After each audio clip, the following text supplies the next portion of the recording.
one of the things that concerns me most about where we're at in society is the sort of socialism, communism, entrepreneurship is bad, technology is bad, and polarization of wealth and, people getting rich is a bad thing. When I grew up, I'm 50 now, but when I was a Gen Xer growing up, we kind of maybe too much idolized Bill Gates and people who are doing interesting things in the world, and we thought capitalism was a force for good. I still believe capitalism is a force for good because when a group of people builds a product or service that changes the world and it gets globally distributed, whether it's Tesla or SpaceX or Google or Airbnb or Uber or Robinhood, everybody gets to benefit from that product or service having to compete. And if you look at the places where there's no competition, like public education or less, established, colleges and stuff like that, less competition for accreditation degrees, like things tend to get a little weird, don't they? Yeah. And people tend to be protected, and that's not good. You need competition.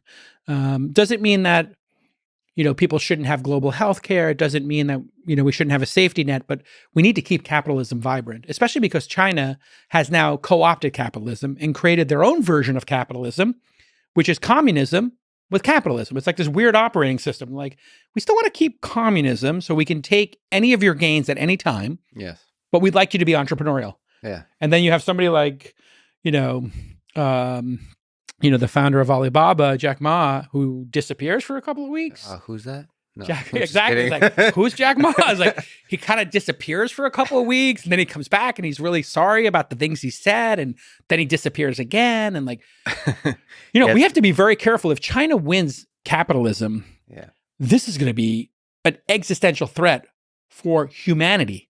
Yeah. The Chinese are no joke.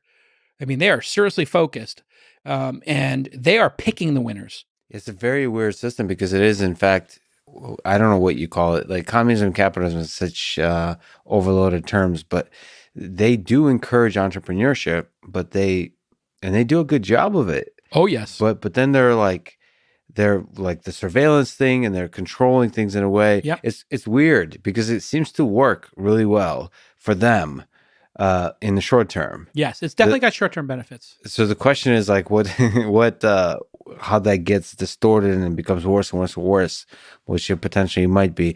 And I think on, the entrepreneurial spirit, which you have a podcast all centered around the entrepreneurial spirit, it is one of the magical things that makes this country great. I don't know if money is deeply tied into that. I do get bothered by people, treating the word billionaire as if it's a bad word. Yeah. But in general, like all the hard things, all the difficult things we're going through in this country, it seems like the way out is going to be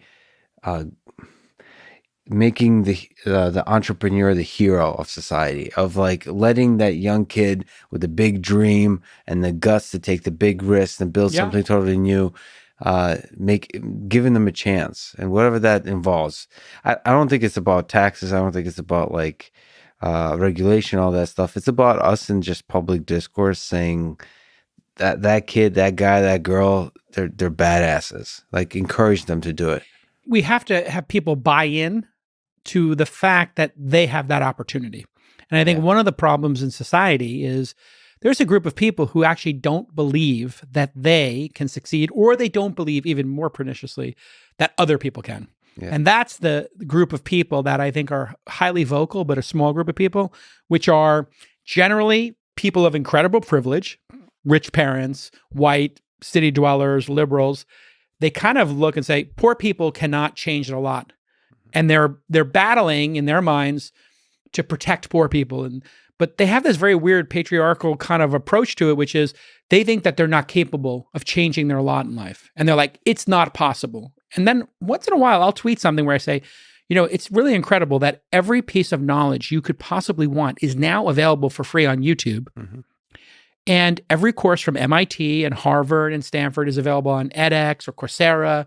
And all that information is there freely available. And you can take the lectures. This is amazing. And then people will be like, yeah, but people don't have access to it. I'm like, they do. It's free. Here's the link. Yeah. And they're like, yeah, but they don't have internet. And I'm like, here's the chart of internet penetration in America. And they're like, well, poor people don't have internet. And I'm like, really? Find me any downtrodden person without a smartphone with a high-speed connection that capitalism provided for $12 a month or $15 a month. Like, it's very hard to find that. And we have it so well in this country, and there's so much opportunity. But people don't believe it. And that's actually one of the problems. See, the average American still watches 4 or 5 hours of television a day.